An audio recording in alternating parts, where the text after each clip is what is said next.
Miguel, Sí, buenos días. buenos días. Miguel, bonsoir. Primero voy a tratar de presentarte con lo que conozco de ti y, por supuesto, tú te conoces mucho mejor y sería bueno que completaras la presentación.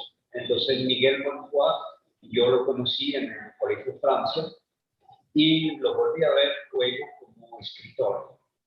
Me gustaría que, si quieres decir algo más, antes de que te pregunte. Te voy a preguntar muchas cosas, Miguel, tengo muchas preguntas, algunas que quizás digamos, algunos tropiezos, porque son preguntas, vamos a decir, no diré delicadas, pero francas, y estamos aquí para hablar justamente sin rodeos, para hablar de la manera más libre posible.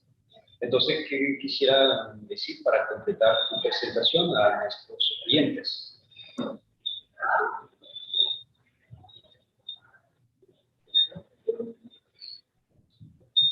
Sí, gracias, Paul. Estoy feliz de estar invitado. Gracias también a la embajada, el trabajo que ha hecho a Gianni. Y efectivamente nosotros nos conocimos, Paul, en el Colegio Francia, cuando yo era todavía tu estudiante, tu alumno. No creo que era un muy buen alumno, sin embargo tenía la curiosidad de tus palabras y de lo que tú estabas enseñando. Sé que siempre fuiste muy generoso, muy didáctico y muy pedagógico. Y en ese sentido me ayudó sin duda para poder poco a poco interesarme en la literatura, no solamente en la literatura francesa, sino también la literatura comparada, como le dicen en la Sorbona, es una literatura que es múltiple, que es ramificada y que tiene un paso en América Latina, pero también uno en Europa. Y imagino que hoy en la conversación que vamos a tener vamos a explorar ese puente, esas galerías subterráneas, esos metatextos e intertextos que existen entre las diferentes literaturas, no solamente a nivel geográfico, pero también a nivel de los siglos, y sin duda conseguiremos hilos, trenzas, porosidades que existen entre todos. Mi trabajo como escritor es un trabajo joven que todavía está por nacer, es una minúscula raíz diforme y tengo esa vieja idea de que cada libro que publico no es un libro más, sino un libro menos en un gran camino para algún día llegar a un libro que me pueda satisfacer totalmente, pero pienso que tendré la elegancia de morirme antes. Bien, Miguel, te voy a preguntar algo. ¿Cómo hiciste para ser escritor? ¿Cómo te has vuelto escritor? O quizás mi pregunta no es exactamente lo que debería ser. ¿En realidad uno se convierte en escritor o lo es desde el principio? Bellísima pregunta. Es difícil responderla en el sentido de que yo no tengo la pretensión ni hoy en día la pedantería de pensar de que siempre he sido un escritor y esto fue simplemente una gran revelación. Pienso que hay una idea de vocación y si uno piensa en la palabra vocación vuelve al latín, etimológicamente es vocare, que dio por supuesto vocal, y que es la idea del llamado. Y está esa idea de la vocación que se utiliza mucho en el mundo monástico, con los monjes que sienten que hay un llamado del cielo para entrar en el orden de los monjes y entonces dedicarle todo su tiempo, su espíritu y su cuerpo a la tarea religiosa, pero también poco a poco se ha ido yendo hacia la idea de la vocación artística. Y me gusta la idea del llamado porque lo he hablado con pintores, yo estoy muy rodeado a menudo de diferentes artistas y cuando hablas con pintores, con músicos, con escultores, con designers, con arquitectos, con historiadores del arte, todos llegan más o menos al mismo sentimiento, a la misma conclusión de que hay en algún momento una especie de llamado místico, una especie de voz un poco silenciosa que hace eco y tú decides o no de responder a esa especie de llamado. Y por mi parte se dio sin duda por haber sido hijo de diplomático. Es decir, yo me he movido mucho de frontera en frontera, de capital en capital, y como no tenía un territorio propio, como no tenía un país propio,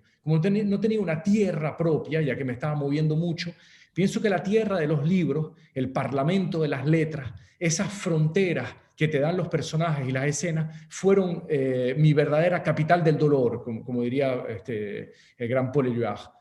Y ahí entonces empecé a interesarme en esto de la literatura. Y empezó primero con los cuentos, y por supuesto América Latina tiene una larguísima herencia de cuentistas, en Francia también. Sin embargo, no sé por qué hoy en día se considera de que el cuento en Francia es un género bastardo, por oposición a la novela, que es como un género noble. Y entonces se ha puesto como de lado el cuento. Sin embargo, es con el cuento que yo empecé en Francia, ya que fui publicando algunos cuentos en unos premios literarios, y de premio en premio con los cuentos me conocí a una editora que me propuso un contrato en 2013, en marzo 2013, para escribir una novela. Y a partir de ahí entonces decidí escribir sobre Venezuela, pero en francés. Era una especie de caballo de Troya, la lengua francesa, para poder hablar de mi país, pero estando en otro país. Y esa primera novela tuvo suficiente, entre comillas, éxito en el pequeño círculo literario francés como para poderme dar un impulso, un efecto de bola de nieve que me fue dando otros contratos para otros libros. Y llegó un momento en que al cabo de 3, 4 libros escritos, cuando me preguntaban cuál es mi profesión, terminé diciendo, pero casi por eliminación, por descarte, bueno, que en verdad soy escritor, ya que me pagan por escribir libros.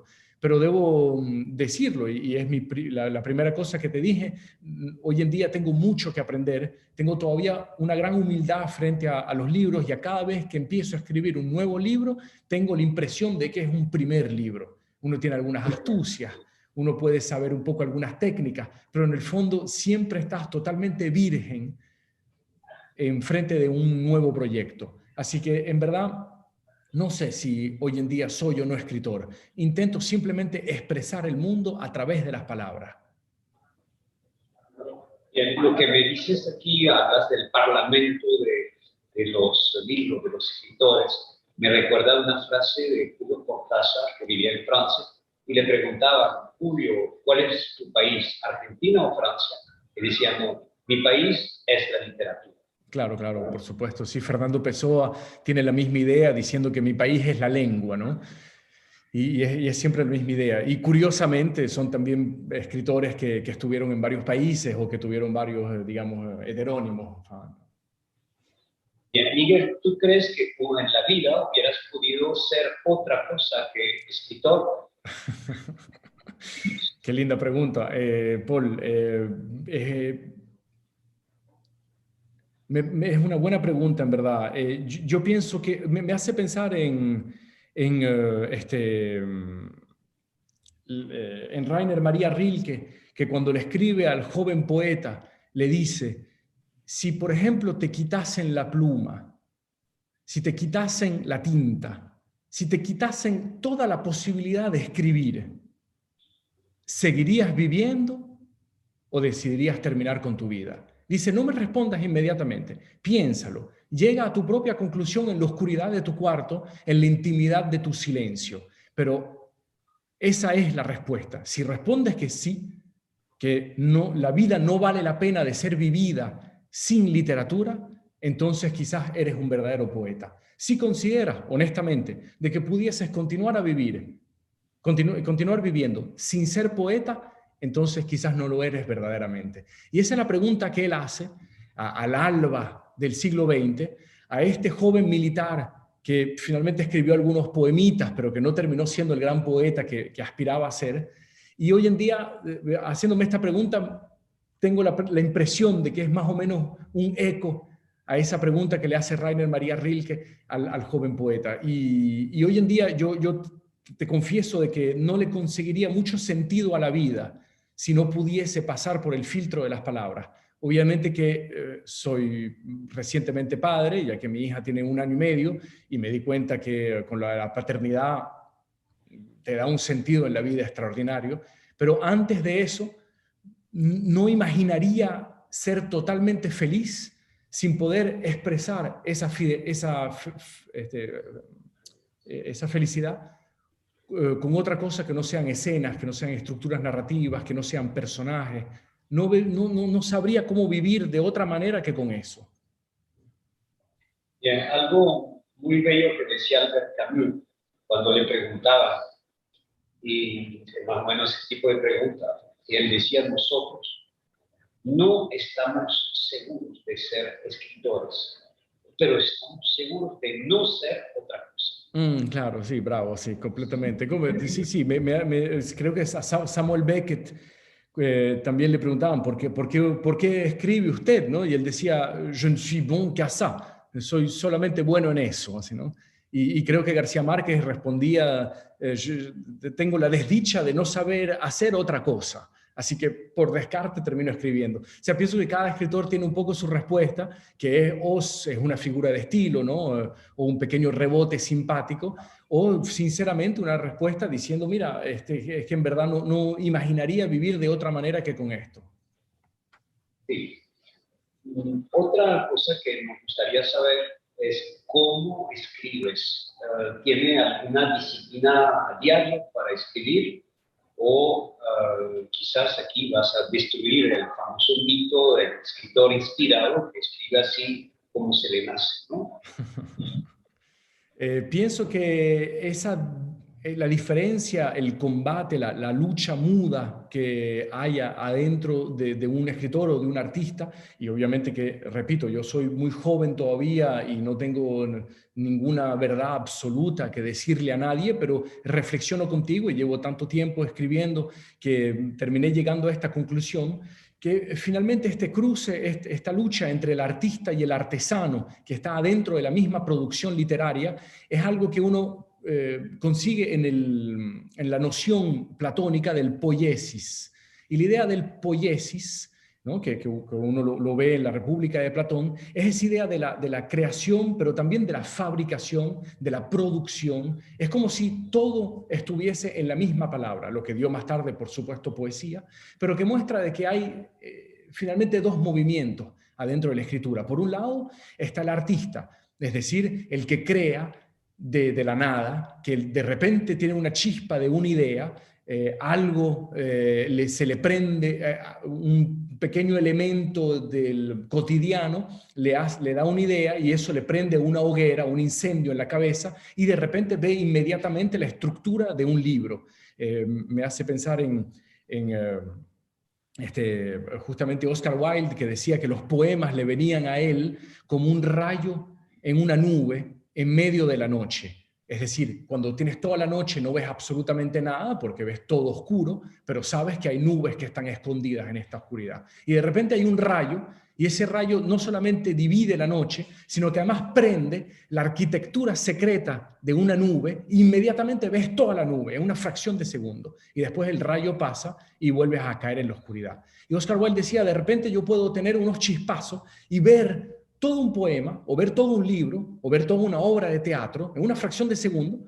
Esa es la inspiración del artista. Pero obviamente que eso de repente lo distinguiste, lo viste a lo lejos, pero no lo pudiste cachar en tu mano. Y ahí es donde viene sin duda la otra parte de la poiesis, que es la creación, que es la producción y la fabricación, que es no la del artista, sino la del artesano, la del obrero, la que simplemente el tipo que se pone a trabajar, a sudar en el texto para tratar de llegar a esta arquitectura secreta que vio en la nube. Y yo por mi parte trabajo con mucha documentación. Si tengo que escribir, por ejemplo, sobre un combate de naves, entonces voy a ir a una biblioteca y voy a leer muchos libros sobre las naves para poder darme el vocabulario, la terminología, el campo léxico, los códigos del género. Si tengo que escribir sobre una pajarera, entonces voy a comprar libros sobre las pajareras e interesarme en la alimentación de los pájaros, en la reproducción de los pájaros, cuáles son los pájaros que pueden cohabitar entre ellos. Y toda esa documentación, que termina siendo una escritura blanca, la intento de hacer después pasar por el filtro de mi música. Cada libro tiene une petite musique, una pequeña música, lo que Pierre Michon llamaba une petite voix, una pequeña voz. Esa pequeña voz que le da la primera entonación, la primera sinfonía, la primera melodía, se la das con la primera frase del libro, que es de repente ese pacto ficcional que haces con el lector, diciéndole, te voy a contar este cuento con esta voz, este va a ser mi ritmo. Después yo hago mis documentaciones, tengo mis ideas, tengo mis cosas, pero la melaza que va a poder hacer el cemento de todas estas diferentes cosas va a ser esta pequeña música, esta pequeña voz que te estoy proponiendo. Y el trabajo que yo hago mucho en mis textos es el de nunca romper con esa especie de melodía, de diapasón. Hay una palabra en francés que se llama la loi. El la loi es el ruido que hace una moneda cuando cae en el piso. Ese pequeño ruido, ese sentimiento es una loi. Y cuando la moneda cae en el piso es como si fuese la primera frase de un libro. Mi trabajo es el de mantener ese ruido fiel, leal, con el pacto que hice con el lector hasta el final. Si rompes tu partitura, si rompes la música, si rompes la melodía, si rompes ese diálogo que hiciste con el lector, entonces ahí has perdido.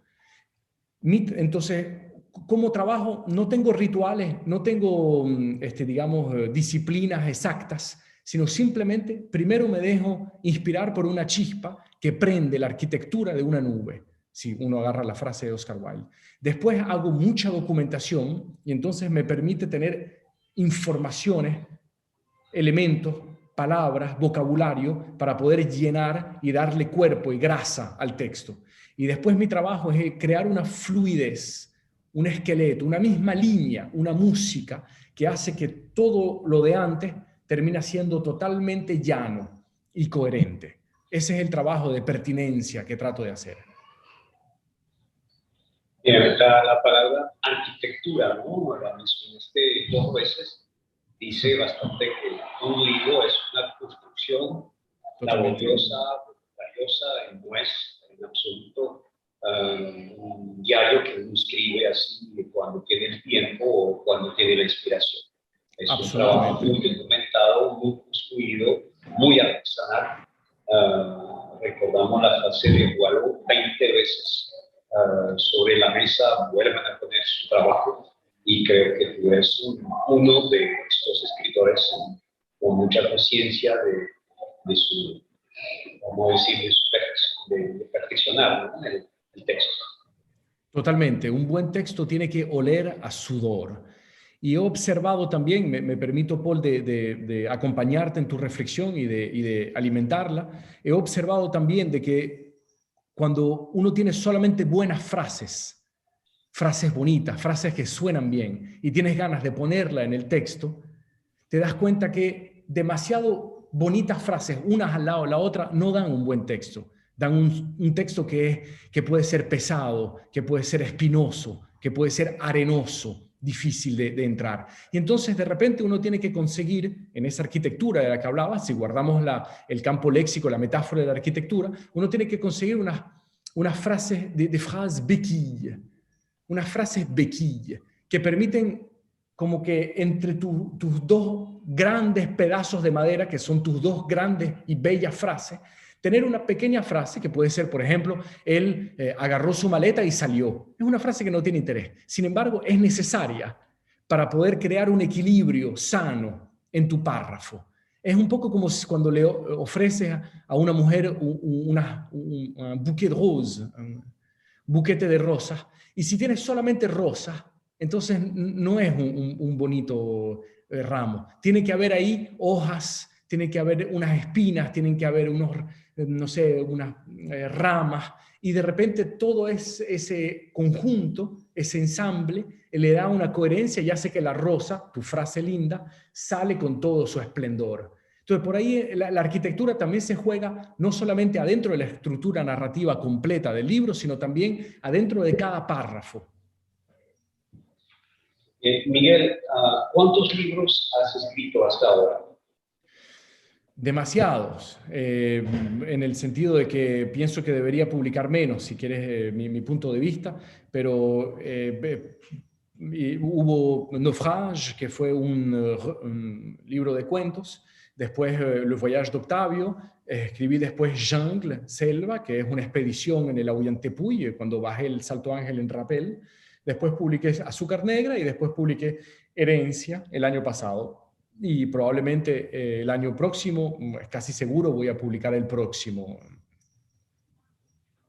Herencia, hasta ahora es tu último libro conocido Sí. y a mi modo de ver, publicado, a mi modo de ver, sale un poco de algún tema que quisiera abordar contigo, que es lo real maravilloso, pero quizás no estás de acuerdo, quizás piensa que de algún modo esta historia de Lobo lo soñé pertenece a lo real maravilloso. Sí, totalmente, en parte. Aparece y fue algo muy discutido aquí en Francia, porque aquí en Francia me han puesto mucho en la categoría del realisme magique, del realismo mágico, del real maravilloso, etc. Y a menudo me han preguntado por qué haber inyectado estos elementos un poco sobrenaturales en el libro, cuando en verdad ya tenía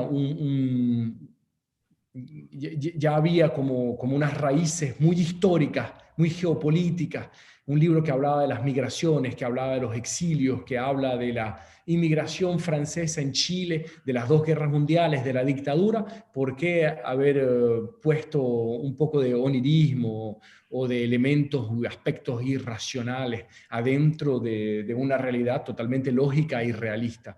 Y quizás fue simplemente para poder no solamente hacerle homenaje a una tradición literaria que me gusta y que trato humildemente, ¿no?, de seguir, de contribuir y participar a ese patrimonio de una literatura que mezcla la realidad y la magia, pero también para quizás darle una metáfora, una alegoría a algunos personajes. Ahora, quizás si las personas no han leído el libro, no sé si entrar demasiado en el cuerpo del libro no sería una abstracción y quizás perder a algunas personas. Bien, ¿tú no podrías decir cuál es el libro tuyo que más te satisfizo? ¿Cuál te gustó más de todos tus libros? Bueno, hay esta bella frase de Mallarmé que dice en francés, la plus belle rose est souvent celle absente de tout bouquet. Es decir, que la rosa y la flor, la más linda, es la que es ausente del bouquet. Y probablemente el libro que más me ha gustado es el que todavía no he escrito. Siempre hay dos libros, ¿no? El que uno imagina y el que uno escribe. Y en general no tiene nada que ver uno con el otro. Yo cuando imaginé Héritage, herencia, imaginé una especie de fresca, un mural totalmente prodigioso con 43 personajes, una cosa de 550 páginas, que pudiese ser una oda, una ópera, así, ¿sabes? Y finalmente, bueno, es un libro de 200 páginas con menos personajes, quizás con escenas menos fuertes de lo que imaginaba. Entonces, siempre el próximo libro es el que uno imagina que va a ser el grande, el grande, el grande. Debo confesar, sin embargo, que me he divertido muchísimo escribiendo El Voyage d'Octavio, que fue el primero, y quizás también porque uno cuando está más joven tiene esa ingenuidad, esa emoción, ese fuego, ese deseo ardiente de correr detrás de las líneas, correr detrás de la página, y uno tiene la sensación de estar escribiendo el verso más bello de la literatura, ¿no? Y finalmente al día siguiente, cuando vuelves a leer tu frase, te das cuenta que no es para nada el verso más bello de la literatura y que está lleno de torpeza. Entonces, pasé mucho tiempo divirtiéndome mucho escribiendo Le Voyage d'Octavio y pienso que fue un momento así tocado por una luz mística para mí que me gustó mucho. Sin embargo, he observado que en los otros libros, es decir, que sea Azúcar Negra o que sea Héritage, empecé ya a ser mucho más adulto y entonces también mucho más frío, en el sentido de que trabajo verdaderamente como un obrero de la lengua. Hago unas búsquedas muy precisas, trato de levantarme más o menos a la misma hora de la mañana, sé más o menos cuál es todo mi plan, todo el esqueleto narrativo antes de escribirlo. Entonces, obviamente que me divierto escribiendo, pero también se ha transformado en un trabajo, no burocrático, pero un trabajo en el que estoy sentado y entonces es sudor, es reflexión y no está esa cosa de escribir toda la noche hasta las 4 de la mañana, así con una copa de vino. Hoy en día prefiero acostarme temprano porque sé que mañana en la mañana tengo un largo día de trabajo. También leo mucho más ahora porque tengo que entender lo que se hace al lado para poder hacer lo mío. Pienso que Le Voyage d'Octavio fue sin duda el libro que más me divirtió escribir, pero el libro que más me gusta es el que todavía no he escrito. ¿Y cuál sería el libro que escribiste que menos te gusta? Yo pienso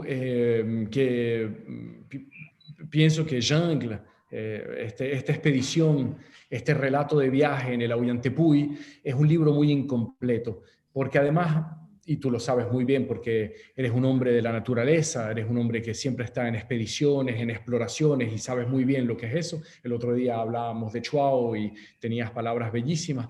Y efectivamente pienso que es muy difícil poder abrazar lo infinito, como la selva, como el tepuy, como el cielo de la gran sabana o la tierra de Canaima, con algo que no es infinito como la lengua, con 26 letras, con un alfabeto, con una lengua que, como decía Roland Barthes, la langue est fasciste, la lengua es fascista, porque la lengua termina reduciendo grandes cosas en una sola palabra. Y cuando uno imagina de que la palabra selva puede ya abrazar fonéticamente toda la selva, para nada. Y menos aún en francés, que es jungle, que es una especie de palabra además que está robada del inglés y que termina siendo una cosa que no tiene la sensación de la selva. Recuerdo, por ejemplo, sobre todo porque lo escribía en francés, de que cuando me hablaban de guacamaya, yo veía que en la palabra guacamaya ya está ahí, en ese vientre fonético, en ese vientre semántico, ya está ahí toda la fuerza de ese animal. Se le ven los colores, se le ve un corazón que puede durar 100 años, se ve esa lengua negra que tienen así, se ve también ese peso de esa majestuosidad y cuando se pone sobre una rama tienes la impresión que es todo el bosque que se está inclinando con ese pájaro. Sin embargo, en francés, la palabra guacamaya se dice ajá. Es una palabra corta, es una palabra fría, es una palabra clínica, que no tiene la fuerza semántica. Entonces yo estaba obligado a veces, escribiendo, por ejemplo, sobre una guacamaya, de tener que torcer la lengua francesa para poder darle algo místico, algo grande, algo colorido, con un abanico de colores, cuando en verdad la lengua ella misma tenía algo de invierno. Pienso también en la palabra cañaveral o en la palabra morichal. Vaya usted a entender, vaya usted a darle a entender a un francés lo que es un morichal. Un bosquet de palmiers bâches. Qué feo suena, ¿no? Entonces pienso que mi libro Jungle fue un libro que casi por el instrumento que estaba utilizando para poder escribirlo, ya me tenía en una situación reducida. Y por eso quizás no agarró la fuerza que tenía que agarrar. Yo coincido contigo, Miguel, y yo he leído ese libro, Jean, y mi opinión es que debías escribirlo en castellano para que Exactamente. sepa que resultará. Por supuesto que sí. Una pregunta, Miguel. ¿Tú participas en la traducción de tus libros o controlas, guías esa traducción o es totalmente autónoma al ser un traductor profesional? Es una traductora, Amelia Hernández, que la saludo si está escuchándonos, que es una mujer maravillosa, inteligente y precisa, que ha traducido todos mis libros, y es una venezolana. Y tengo demasiada admiración por los traductores para yo tener la pretensión de poder ser a la vez el escritor y a la vez el traductor de mis propios libros. Además, traditore, ¿no? El traductor es un traître, un traidor, y no puedo ser el traidor de mí mismo, de alguna forma. Y pienso que ella terminó traduciendo mejor el libro que lo que yo hubiese podido hacer, para ser totalmente honesto. Tanto así de que ella terminó viendo cosas que yo no había visto en mi propio libro. ¿Entiendes? Bien, Miguel, vamos ahora a adentrar un poco más en el fondo del texto y vamos a hablar un poco de lo real maravilloso o lo real mágico. ¿Qué función tiene, según tú, ese real maravilloso en la literatura? Entonces, por ahora vamos a tratar de hablar en la función de lo real maravilloso de la literatura latinoamericana, porque después quisiera hacer una pequeña extensión sobre lo real maravilloso de la literatura francesa y tratar de ver si hay diferencias y por qué las habría. Entonces, primero, ¿qué función, por qué tenemos ese real maravilloso muy propio de nuestra literatura latina, latinoamericana? ¿Por qué existe? ¿Por qué lo tenemos? ¿Por qué nos define, nos caracteriza? Mira, pienso efectivamente que el real maravilloso en la literatura latinoamericana, lo que llamaron el boom latinoamericano, pero vino mucho antes del boom latinoamericano, ya que en Juan Rulfo o en César Vallejo ya hay un poco de real maravilloso y sin embargo ellos no hacían parte del boom. Pero quizás ese real maravilloso permite de alguna forma representar, como ilustrar algunos aspectos que son mágicos de una banalidad, de un cotidiano, y le dan como un sentido poético. Y esa aparición en la literatura, en los textos, en los personajes, de elementos que son sobrenaturales, son oníricos, que son como paranormales, en una realidad le suma a la realidad, a mi parecer, un nuevo mensaje.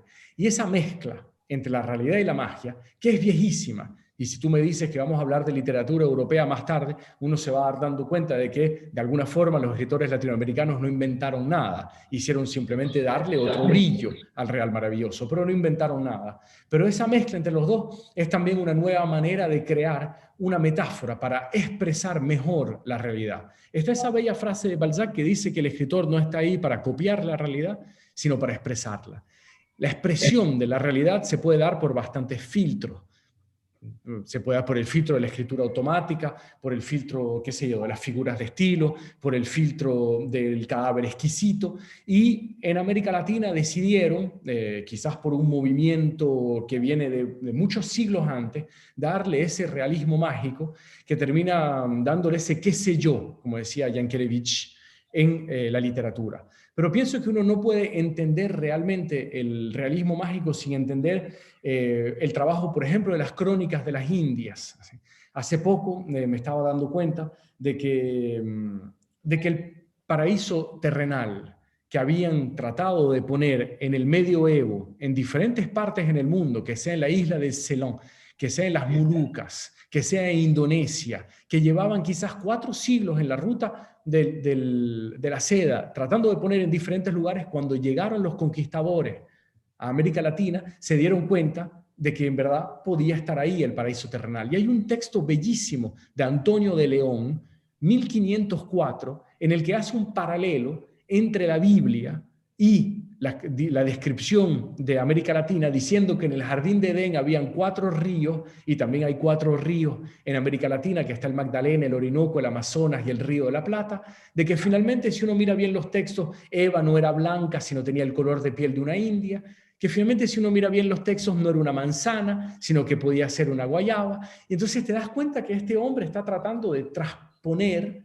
todo el imaginario medieval, colectivo medieval, en una realidad latinoamericana. Lo mismo con las sirenas.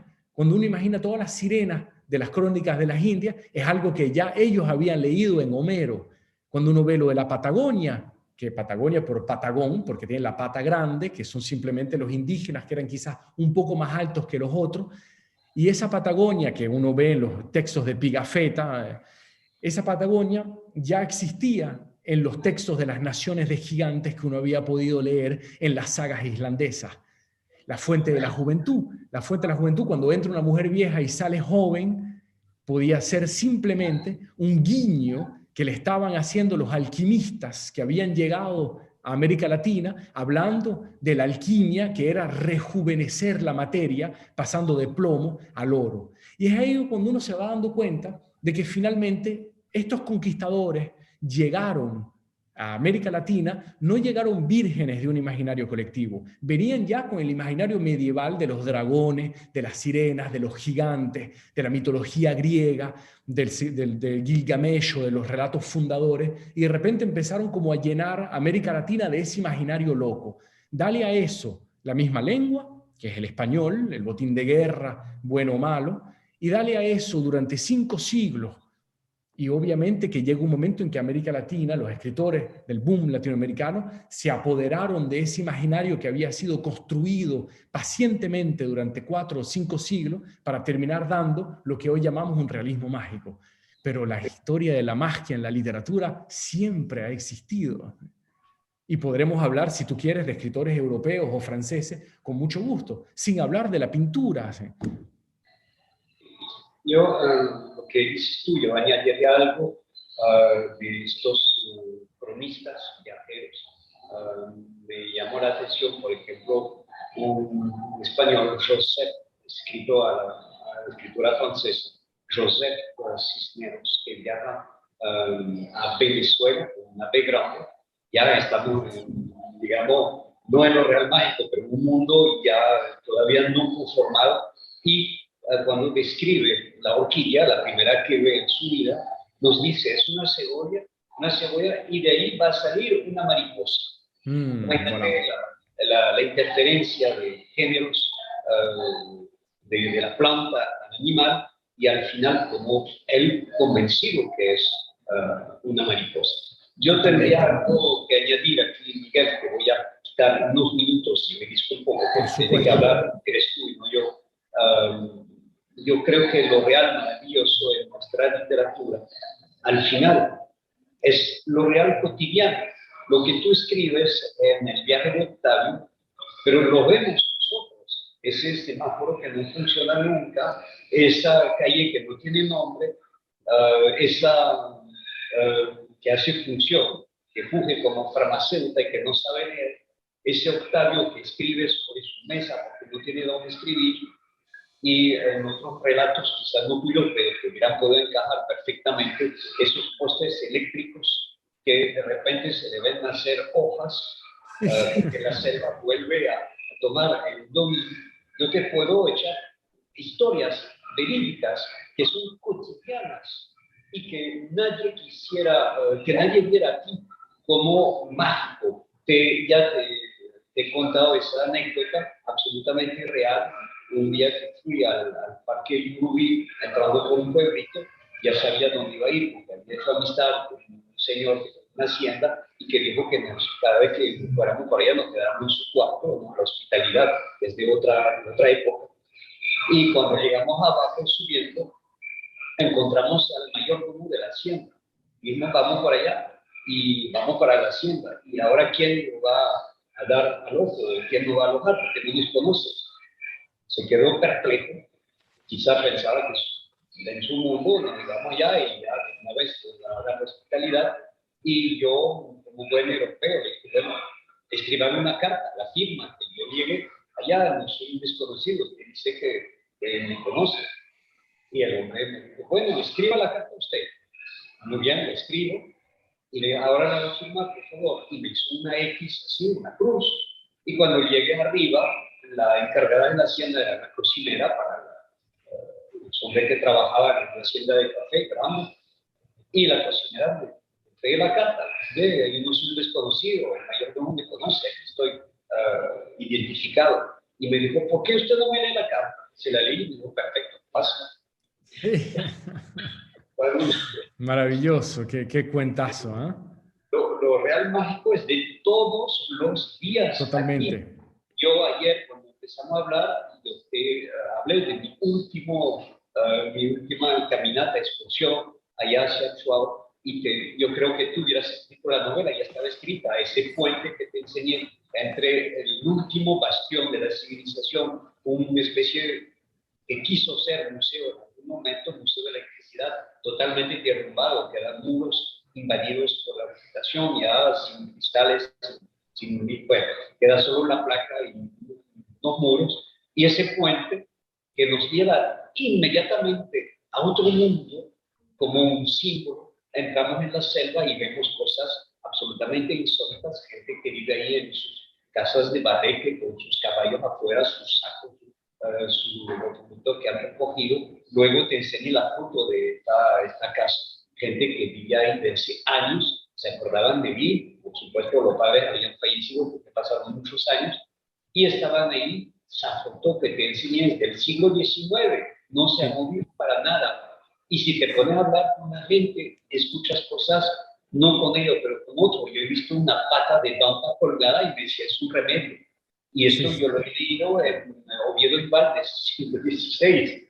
O sea que no ha cambiado, siguen con los mismos remedios. absolutamente. Y así, y entonces una cosa que añadí, porque me documenté un poquito, me acordaba de la mamá de esos campesinos que le daba un pañuelo en la cabeza y yo sabía que eso era una costumbre canaria. Y les pregunto, ¿de dónde vienen ustedes? No tuvieron ni la menor duda. Nosotros venimos de las Canarias hace 2 o 3 siglos, pero saben que de allá vienen en esta selva venezolana.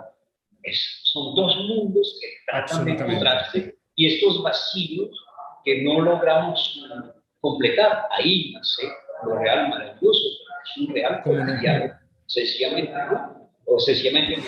Se me olvidó ayer contarte el último episodio antes de ver la fruta mítica del cacao en el Chuao. No te lo conté, pero después me recordé. Cuando llegamos ya abajo, nos salió un caballo furioso.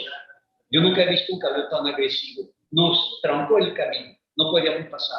¿Por qué? De repente llegó una potranca, le enlazó el cuello, los dos animales de algún modo se hablaban. Me imagino yo que la potranca estaba en celo. Llegó otra y el caballo más curioso, es unos meros extraños. Los miramos, no podíamos pasar, muy agresivo. Y al final se fueron los tres con su trotecito ahí, hundiéndose en el misterio de la selva a proseguir sus amores. Ya, en algún momento estaba, obviamente, una de la yegua estaba en celo y el caballo estaba furioso, que estaba interrumpiendo su mundo mágico, su mundo selvático. Ya no hay Extraordinario. civilización que valga. Nosotros somos muy intrusos y lo vimos hundirse, perderse en la selva. Mira, no hace falta escribir novela, la tienes ahí. Absolutamente. Absolutamente. Mira, me están avisando que por desgracia nos quedan 3 minutos, no hay chance de un poquito más. Quisiéramos, pero la otra llegué en un momento. Ok, entramos tarde. Hay algo más, José, tengo que precipitar y lo lamento mucho. Sí, no, no, no, entiendo perfectamente. Quería preguntarte ese real maravilloso que también lo tenemos un poquito en la literatura francesa. Estaba hablando de que Albert Camus, ese Sí, mozo, vive algo insólito en el sol de la playa, donde pierde las nociones de espacio, de tiempo y de identidad. Ya ni sí, sabe si él mató o no mató un hombre. Y al final termina dudando. sí. Esto no es una forma de real mágico de nuestra literatura francesa metropolitana, porque lo real mágico lo tenemos en la literatura francesa ultramar, pero ya Claro. Camus sale de lo metropolitano, es un tema mediterráneo por los 4 costados. No, no quiero ser muy largo en esta pregunta y por supuesto que está Camus, que sea con L'Étranger, que sea con Nos, que lo estábamos hablando, que sea con La Chute, y quizás pueda haber algo de realismo mágico. Sin embargo, en el realismo mágico más cercano de lo que se considera realismo mágico en América Latina, yo vería más autores como Marcel Aimé, por ejemplo, con La Vieuvre, con La Jument Verte, con Le Passe-Muraille o los cuentos de Derrière de chez Martin, que fueron para mí muy importantes. Pienso también en una escritora reciente que se llama Sylvie Germain, escribió un libro bellísimo, se llama Le Livre des Nuits, en el que aparece mucho realismo mágico. Pienso, por supuesto, en Rabelais o en Voltaire. Ya uno consigue en Rabelais y en Voltaire un realismo mágico, pero no hay que olvidar tampoco de que Kafka es realismo mágico, Oscar Wilde es realismo mágico, ¿me entiendes? Junger es realismo mágico, Nabokov, Bulgakov, el Fausto de Goethe es un hombre que se consigue con el diablo, y ese encuentro con el diablo también lo tienes en Los hermanos Karamazov de Dostoyevsky, también lo tienes en Florentino y el diablo en Venezuela, pero también lo tienes en el Antiguo Testamento con Jacobo, que combate contra el ángel, con un demonio interno. Pero también lo tienes en Dante. ¿Cómo pensar en el realismo mágico sin pensar en el infierno de Dante? ¿Cómo pensar en el realismo mágico sin pensar en el Quijote? Sin pensar en Abraham en el Antiguo Testamento, que termina su vida con 301 años, con Faulkner, con Gogol, con Italo Calvino, con Pirandello, que tiene 6 personajes que están buscando un autor. O sea, el realismo mágico es algo múltiple e inmenso, que no solamente está en Miguel Ángel Asturias, en Carlos Fuentes, en Juan Rulfo, en Jorge Amado, en Scorza, en Isabel Allende, en Bioy Casares, pero es que también uno consigue en toda esta literatura europea. Para terminar, te diría, hace 2 semanas estaba invitado en Bucarest, en Rumania, donde fui a dar un par de conferencias. Y me dieron a leer uno de los más grandes escritores rumanos, que se llama Mircea Cartarescu, y que empecé a leer. ¿Y qué me doy cuenta en las primeras páginas de Cartarescu? Que es realismo mágico de un tipo que está en su bañera, que se da cuenta que tiene como una pequeña costra azul en el ombligo, y cuando empieza a alar la costra para quitarla, hay un hilo, como un pequeño hilo, y empieza a tirar el hilo, tira el hilo, tira el hilo, tira el hilo, y empieza a tirar 2 kilómetros de hilo, y es simplemente el hilo de la vida, el hilo de la vida que uno tiene adentro y que él decidió escribirlo como algo real maravilloso, metiendo este elemento sobrenatural en un contexto totalmente natural cuyas consecuencias son lógicas. Y entonces me di cuenta que también en Rumania había realismo mágico con Cartarescu o con Tristan Tzara, que también es rumano. Entonces, y ni hablar de los rusos, claro, ni hablar de los japoneses, ni hablar de los chinos. Al Premio Nobel de Literatura, Mo Yan, también es realismo mágico. Y el Entonces, para la literatura francesa, ¿no? Y hubiéramos podido añadir a Lutecio, el buscador de oro. Totalmente, totalmente. Desgraciadamente no tengo el tiempo, tenía varias citas. Un mundo, obviamente, real, maravilloso, ¿no? Por supuesto. Para terminar, quisiera entrar en un punto que me preocupa algo, es la crítica que hizo Sartre en su libro que ya medio siglo, más de medio siglo, 70 años, ¿qué es la literatura? Y esto es lo que hizo Sartre, hablando de uno de nuestros escritores más dado a lo real maravilloso, porque escribió prácticamente un solo libro, alguna cosa más. El libro es Le Grand Mol, Alain Fournier, y esto es lo que escribe Sartre a ese propósito. Lo maravilloso de Fournier es una coartada.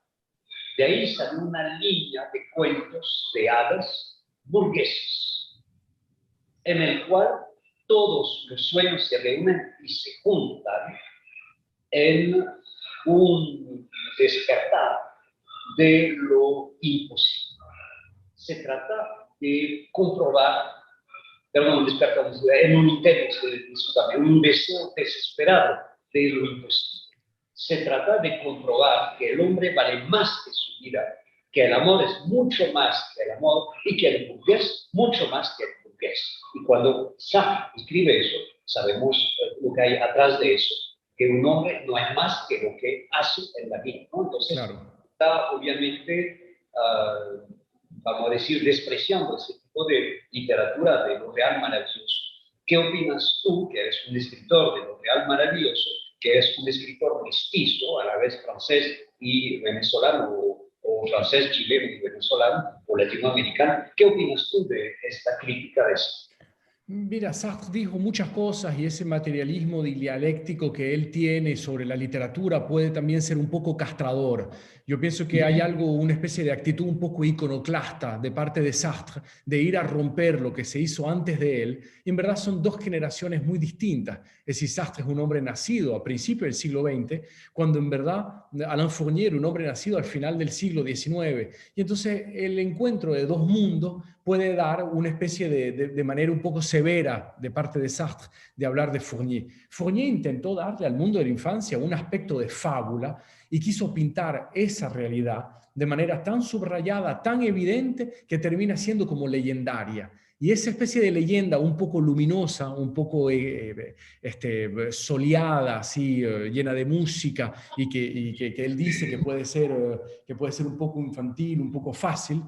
Obviamente que visto desde el punto de vista de la literatura comprometida de Sartre, del Partido Comunista y de un hombre que considera de que el hombre tiene que escribir absolutamente todo lo que sea la suma de sus acciones, rompe con lo que está haciendo Fournier. Pero si es para eso, entonces también hubiese criticado a Marcel Pagnol, por ejemplo, o también hubiese criticado a, no sé, a Guillaume Apollinaire, así que était là de ce monde ancien. Así.